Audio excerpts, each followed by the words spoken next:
Hello friends, welcome to crazy GK trick. दोस्तों, current affair की series को देखिए आगे बढ़ाते हुए आज के इस वीडियो में हम बात करेंगे अक्टूबर मंथ के सभी इंपॉर्टेंट करंट अफेयर की। काफ़ी इंपॉर्टेंट वीडियो है। इस वीडियो में देखिए हम 70+ इंपॉर्टेंट करंट अफेयर को डिस्कस करेंगे। अगर आपको इस करंट अफेयर का PDF डाउनलोड करना है तो क्रेजी जीके ट्रिक का एप्लीकेशन डाउनलोड कर लीजिए, वहाँ पर आपको ऑप्शन मिल जाएगा। तो चलिए हम लेक्चर को स्टार्ट करते हैं। देखिए, पहला क्वेश्चन है, हाल ही में देश की पहली सी प्लेन सेवा किस राज्य में शुरू हुई है? तो फ्रेंड्स, भारत की पहली सी प्लेन सेवा जो है हाल ही में 31 अक्टूबर को साबरमती रिवर फ्रंट से स्टैच्यू ऑफ यूनिटी, जो कि देखिए गुजरात में स्थित है, उसके बीच में शुरू की गई है। प्रधानमंत्री नरेंद्र मोदी ने देखिए सरदार वल्लभ भाई पटेल की जयंती के मौके पर गुजरात के केवड़िया में इस सेवा का उद्घाटन किया।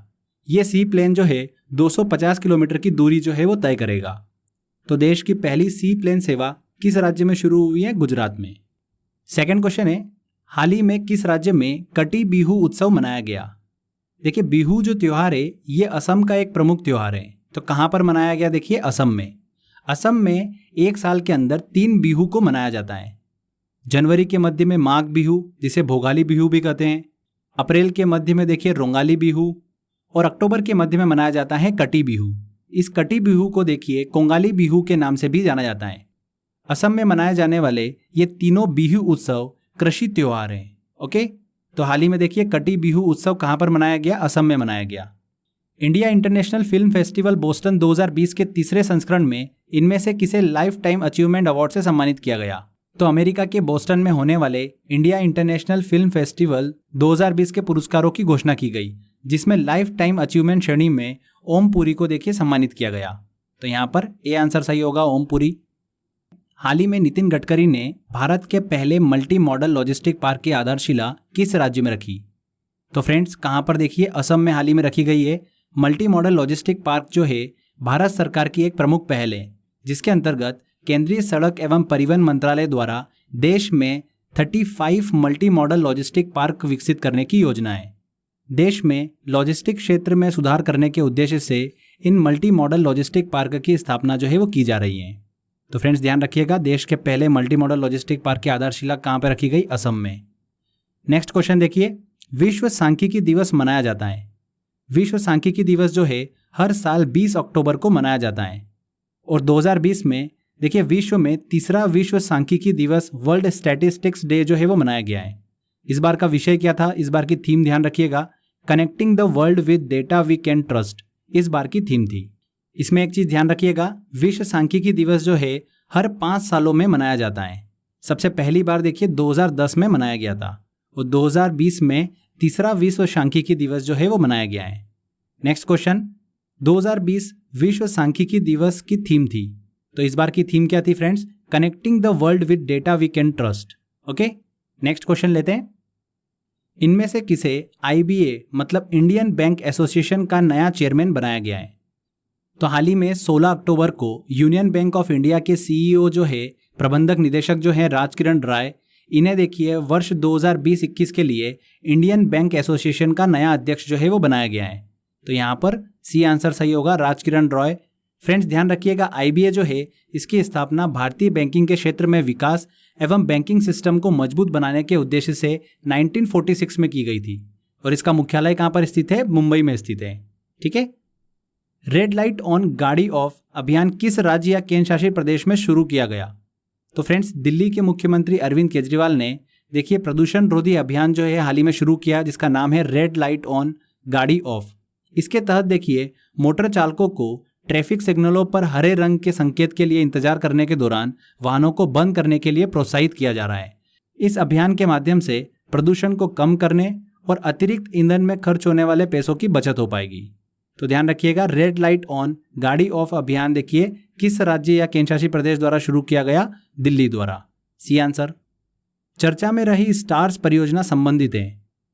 तो देखिए 14 अक्टूबर 2020 को केंद्रीय मंत्रिमंडल ने स्कूली शिक्षा में सुधार करने हेतु स्टार्स परियोजना जो है उसको मंजूरी प्रदान करी है। फ्रेंड्स, यहाँ पर एक चीज ध्यान रखिएगा, स्टार्स का फुल फॉर्म होता है strengthening teaching learning and results for states. Stars का फुल फॉर्म होता है।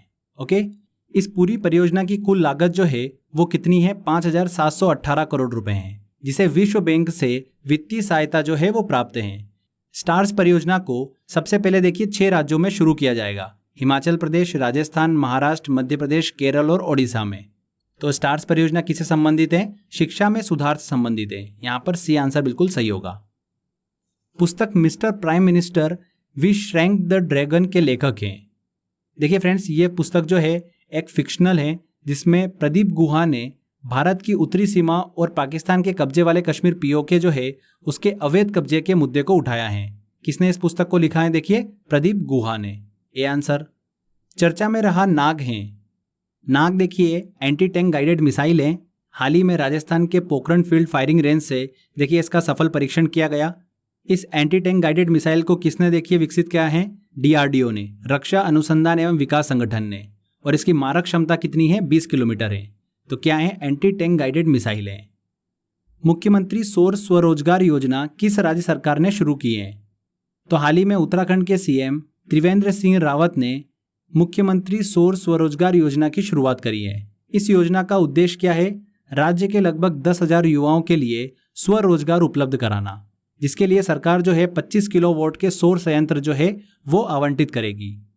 तो मुख्यमंत्री सौर स्वरोजगार योजना जो है ये उत्तराखंड सरकार द्वारा शुरू की गई है। D answer. 2020 शिक्षक दिवस की थीम थी। फ्रेंड्स, शिक्षक दिवस हर 5 अक्टूबर को देखिए मनाया जाता है और इस बार इसकी थीम थी 2020 में teachers leading the crisis remaining the future. देखिए सबसे पहले 1994 में दिवस मनाया गया था। इस बार की थीम जरूर ध्यान रखिएगा, teachers leading the crisis remaining the future. शिक्षक संकट में आगे बढ़ना, भविष्य को फिर से परिभाषित करना, ये इस बार की थीम थी। भारत में पहली बार हींग की खेती की शुरुआत किस राज्य में की गई? तो देखिए हिमाचल प्रदेश राज्य के लाहौल घाटी में पहली बार हींग की खेती की शुरुआत की गई है।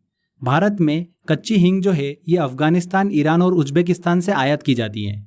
हींग का प्रोडक्शन भारत में नहीं होता है। हींग के पौधे को बड़े होने के लिए देखिए ठंडी और शुष्क परिस्थिति की आवश्यकता होती है।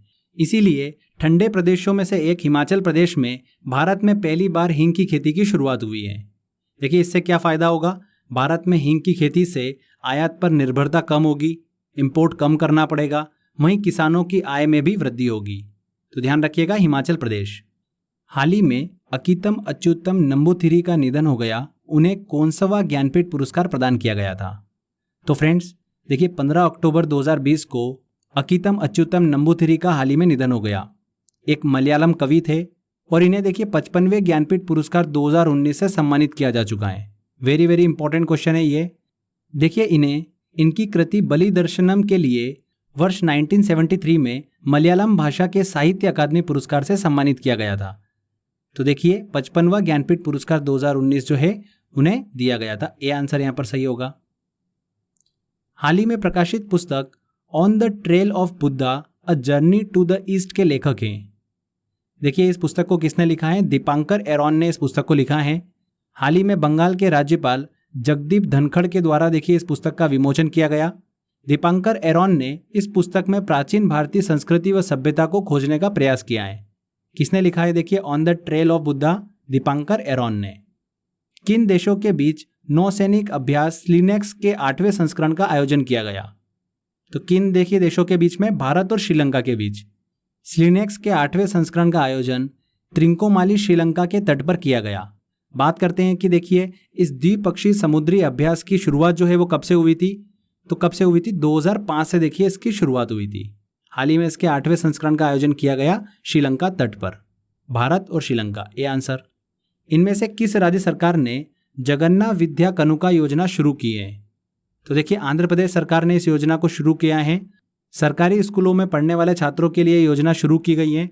इस योजना के तहत बच्चों को 42 लाख स्कूल संबंधी किट जो है वो प्रदान की जाएगी।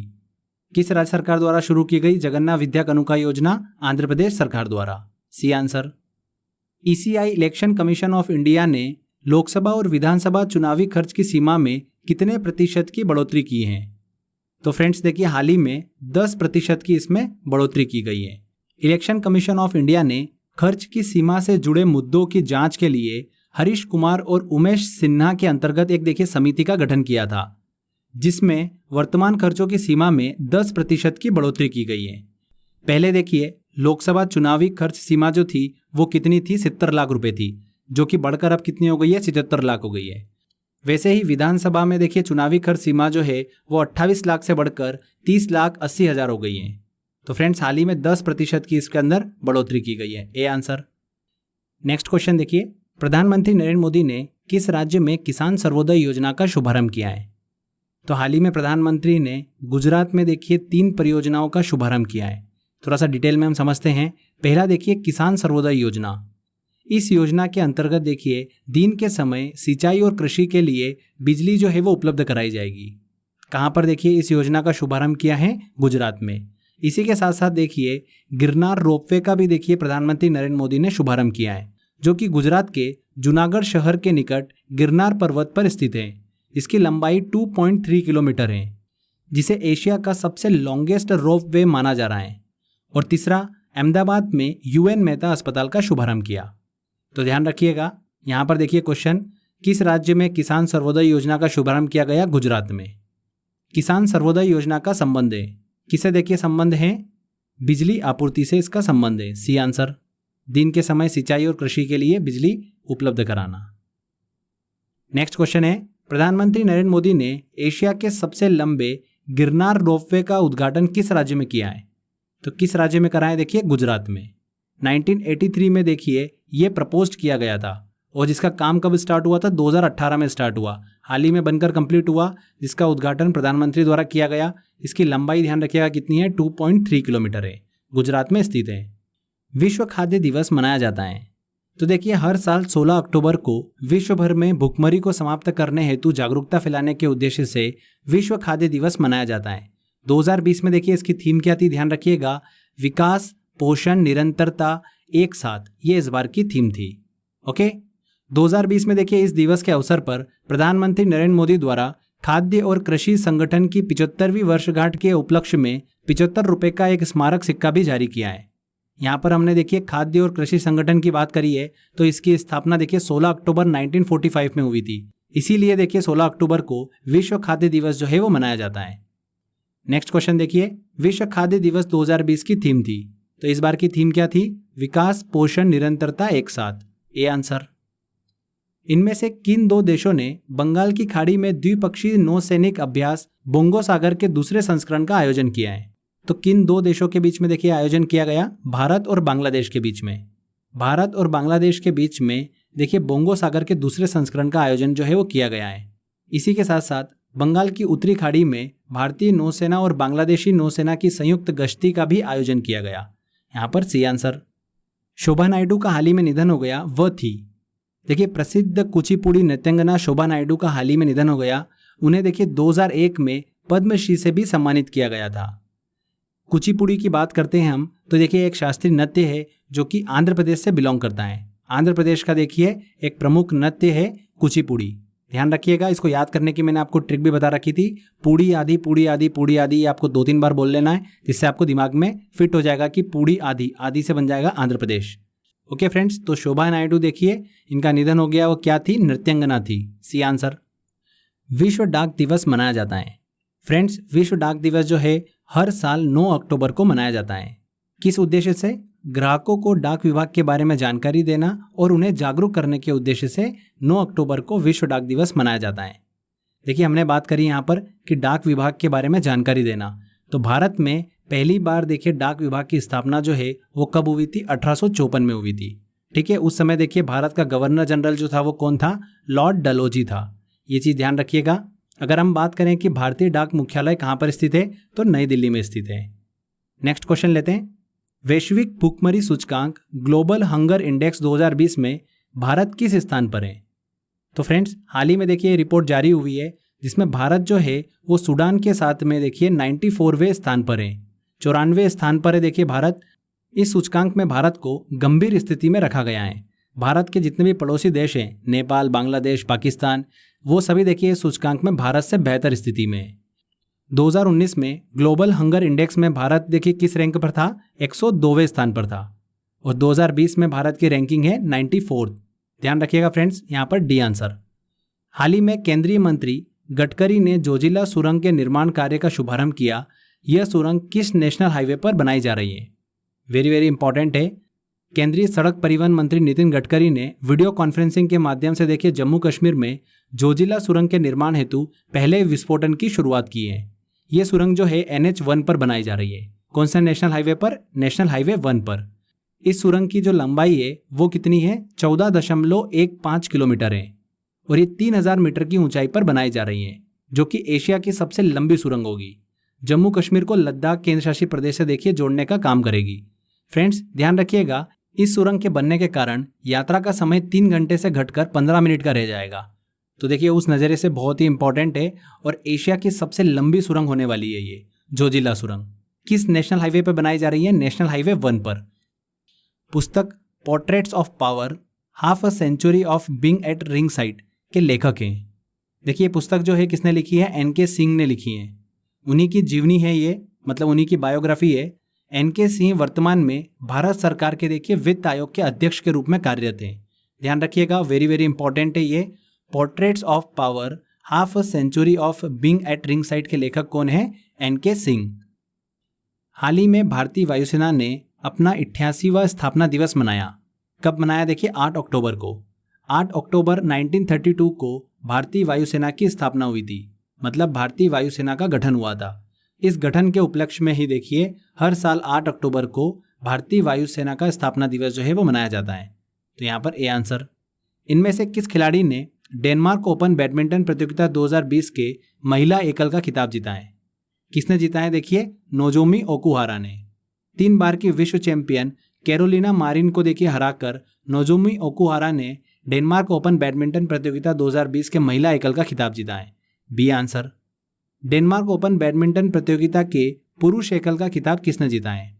ध्यान रखिएगा, एंडर्स एटोनसन ने पुरुष एकल का खिताब जीता है और नोजोमी ओकुहारा ने देखिए महिला एकल का खिताब जीता है।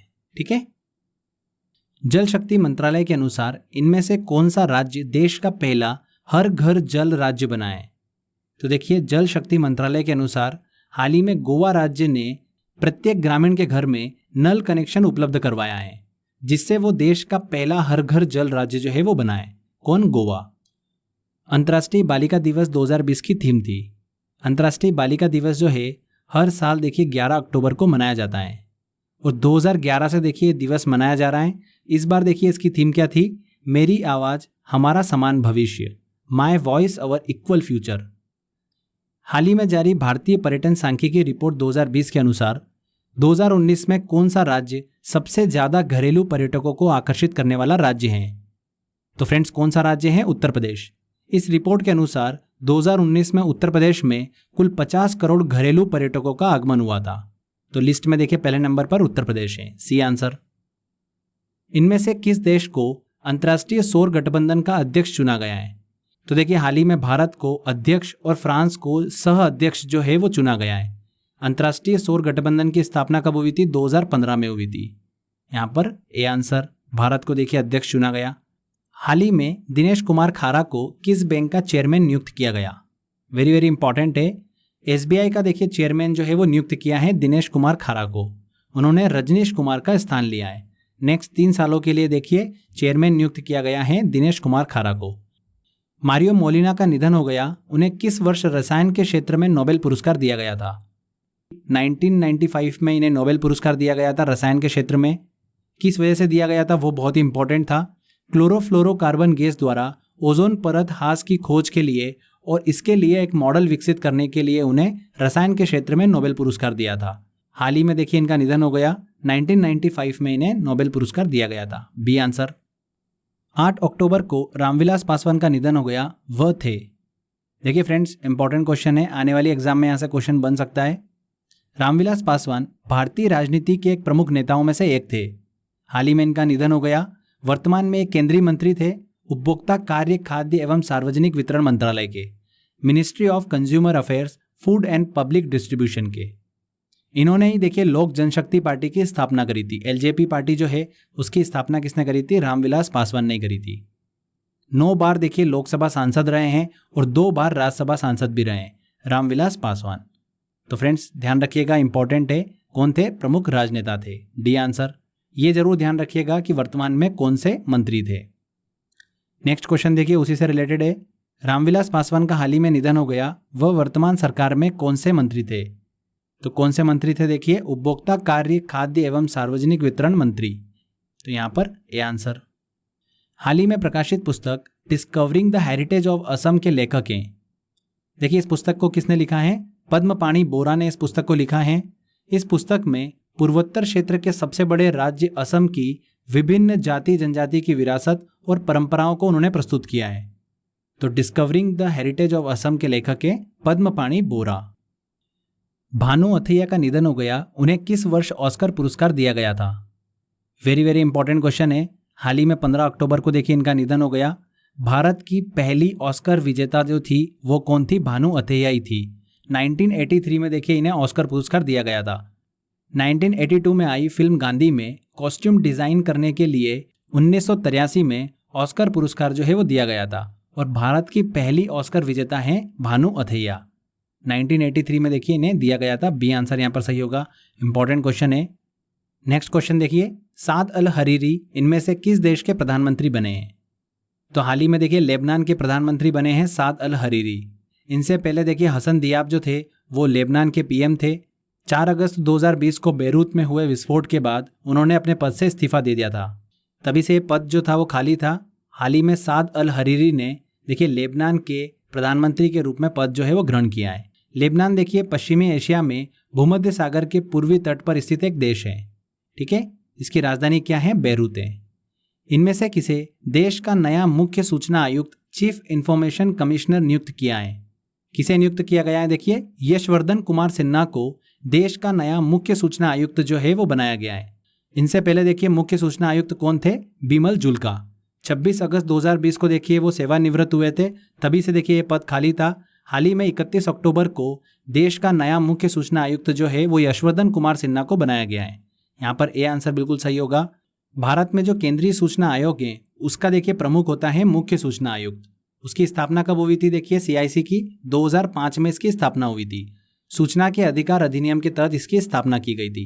जो आरटीआई एक्ट आया था 2005 में उसके अंतर्गत देखिए इसकी स्थापना की गई थी। ठीक है, तो हाल ही में मुख्य सूचना आयुक्त नियुक्त किया गया है यशवर्धन कुमार सिन्हा को।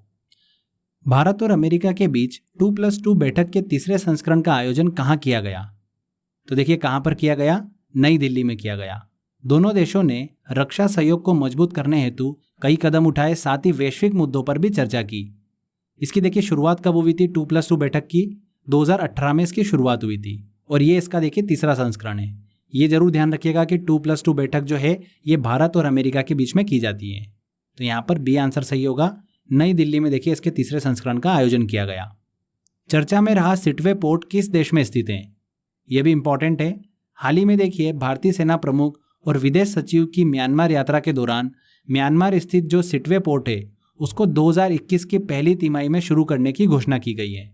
इस पोर्ट को देखिए भारत के पूर्वी राज्यों तक संपर्क बढ़ाने हेतु भारत सरकार द्वारा 2016 में कंस्ट्रक्ट किया गया था, पर किसी कारणवश देखिए ये चालू नहीं हो पाया था। तो हाल ही में देखिए इसे चालू करने की घोषणा की गई है, इसलिए ये सुर्खियों में रहा। सिटवे पोर्ट कहाँ पर स्थित है? म्यांमार में स्थित है, जो कि भारत सरकार द्वारा बनाया गया है।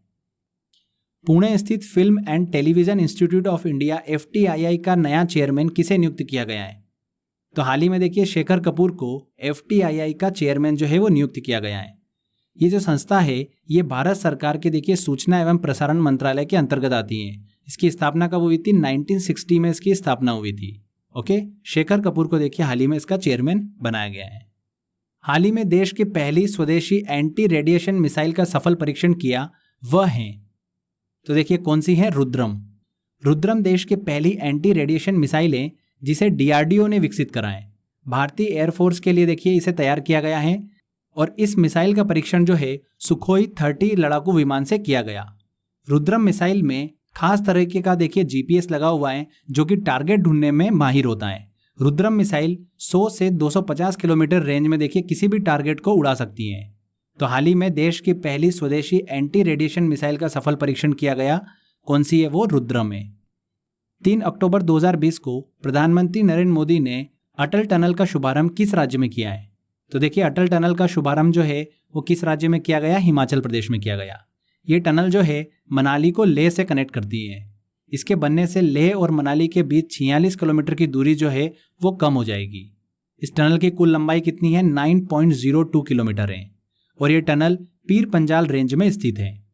वर्तमान में ध्यान रखिएगा फ्रेंड्स, भारत की सबसे लॉन्गेस्ट टनल कौन सी है? श्याम प्रसाद मुखर्जी टनल है, जिसकी कुल लंबाई कितनी है? 9.28 किलोमीटर है। ठीक है, तो कंफ्यूज मत होइएगा। अटल टनल का शुभारंभ किया गया जो कि हिमाचल प्रदेश में स्थित है।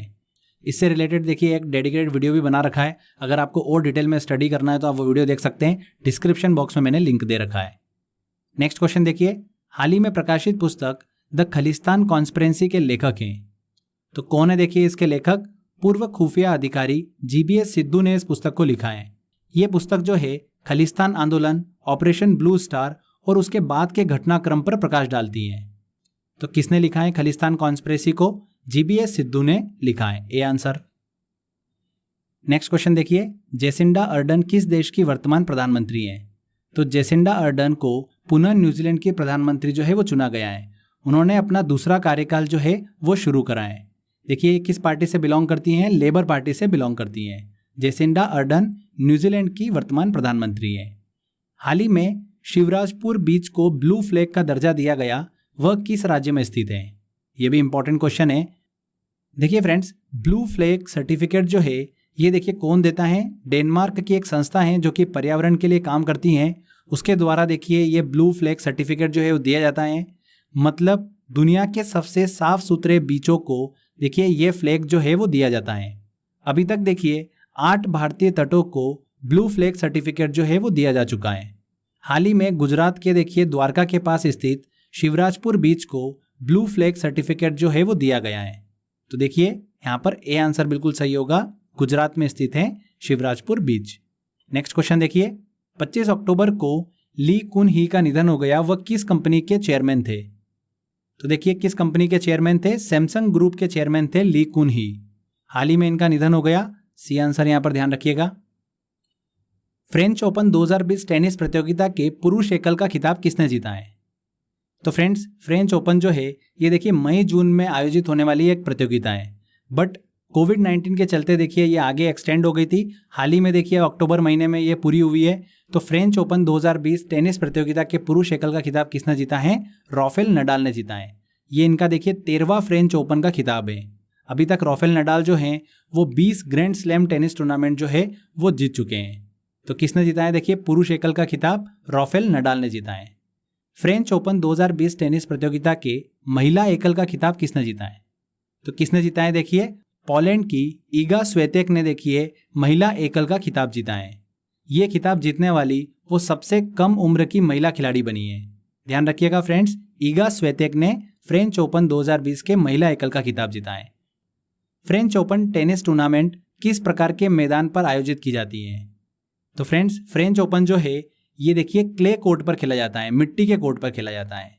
साल भर में देखिए 4 ग्रैंड स्लैम टेनिस टूर्नामेंट होते हैं।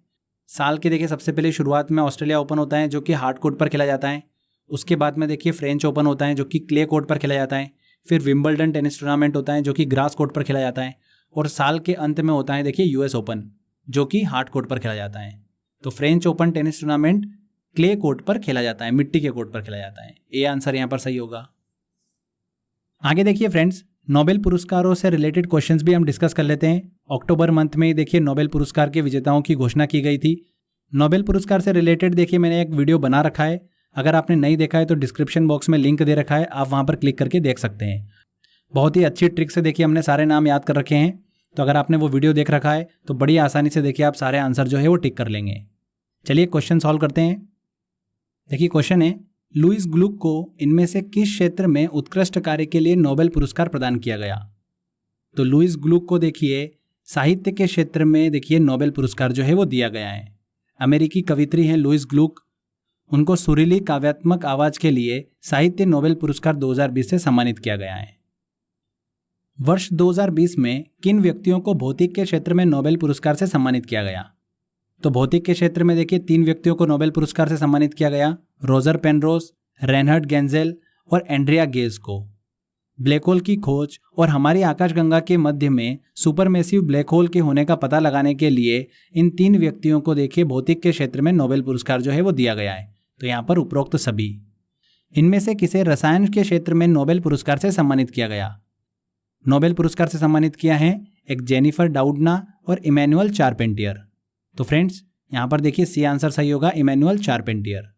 जीनोम एडिटिंग का तरीका खोजने के लिए इन्हें रसायन के क्षेत्र में नोबेल पुरस्कार से सम्मानित किया गया है। रोजर पेनरोज को किस योगदान हेतु भौतिक के क्षेत्र में नोबेल पुरस्कार दिया गया है? तो किस योगदान हेतु देखिए ब्लैक होल की खोज करने और उसके रहस्यों का पता लगाने हेतु रोजर पेनरोज को भौतिक के क्षेत्र में नोबेल पुरस्कार दिया गया। एंड्रिया गेज भौतिक के क्षेत्र में नोबेल प्राप्त करने वाली कौन सी भी महिला बनी है? तो कौन सी भी महिला बनी है? देखिए चौथी महिला बनी है भौतिक के क्षेत्र में नोबेल पुरस्कार प्राप्त करने वाली। इनमें से किसे चिकित्सा के क्षेत्र में नोबेल पुरस्कार से सम्मानित किया गया? चिकित्सा के क्षेत्र में देखिए 3 व्यक्तियों को नोबेल पुरस्कार दिया गया है, हार्वे जे ऑल्टर, माइकल ह्यूटन और चार्ल्स एमराइज। तो यहाँ पर देखिए चार्ल्स एमराइज हमको दिख रहा है ए आंसर। माइकल ह्यूटन को किस वायरस की खोज करने हेतु चिकित्सा के क्षेत्र में नोबेल पुरस्कार दिया गया? तो हेपेटाइटिस सी वायरस की खोज करने हेतु। नेक्स्ट क्वेश्चन, जेनिफर डाउडना को 2020 में किस क्षेत्र में नोबेल पुरस्कार दिया गया? किस क्षेत्र में दिया गया? देखिए रसायन के क्षेत्र में इन्हें नोबेल पुरस्कार दिया गया। जीनोम एडिटिंग क्या है? जीनोम एडिटिंग क्या है? डीएनए के साथ देखिए बदलाव करने की एक प्रक्रिया है। जीनोम एडिटिंग को देखिए हमने नोबेल वाले वीडियो में अच्छे से डिस्कस कर रखा है। अगर आपको अच्छे से समझना है तो वीडियो में आप देख सकते हैं, डिस्क्रिप्शन में मैंने लिंक दे रखा है। यहाँ पर बी आंसर सही होगा। लुइस ग्लुक को साहित्य के क्षेत्र में नोबेल पुरस्कार दिया गया, वह किस देश की कवित्री है? किस देश की कवित्री है? अमेरिकी कवित्री है, बी आंसर। पहले भारतीय व्यक्ति कौन है जिन्हें नोबेल पुरस्कार से सम्मानित किया गया? तो देखिए पहले भारतीय कौन है? रविंद्रनाथ टैगोर। इनमें से किसे 2020 नोबेल शांति पुरस्कार से सम्मानित किया गया? ये इंपॉर्टेंट क्वेश्चन है। देखिए नोबेल शांति पुरस्कार से किसे सम्मानित किया गया? वर्ल्ड फूड प्रोग्राम को इस साल देखिए नोबेल शांति पुरस्कार से सम्मानित किया गया। पॉल मिलग्रोम को इनमें से कौन से नोबेल पुरस्कार से सम्मानित किया गया? तो पॉल मिलग्रोम को देखिए अर्थशास्त्र के क्षेत्र में नोबेल पुरस्कार से सम्मानित किया गया है। तो फ्रेंड्स यहाँ पर देखिए हमारे अक्टूबर मंथ के सभी इंपॉर्टेंट करंट अफेयर जो है वो कंप्लीट होते हैं। आई होप आपने वीडियो को ध्यान से देखा होगा। अगर आपको देखिए इस टॉपिक का पीडीएफ डाउनलोड करना है तो क्रेजी जीके ट्रिक का एप्लीकेशन डाउनलोड कर लीजिएगा, वहाँ पर आपको ऑप्शन मिल जाएगा। तो फ्रेंड्स अगर आपको मेहनत अच्छी लगी है, वीडियो अच्छा लगा है तो प्लीज़ वीडियो को लाइक करिए, शेयर करिए और कमेंट करके ज़रूर बताइएगा कि वीडियो कैसा लगा। अगर आपने अभी तक चैनल को सब्सक्राइब नहीं करा है तो सब्सक्राइब भी कर लीजिए, क्योंकि इस तरीके के बेनिफिशियल वीडियो जब भी मैं अपलोड करूँगा आपको उसका बेनिफिट मिलता रहेगा। तो फ्रेंड्स मिलते हैं अगले वीडियो में। जय हिंद, जय भारत।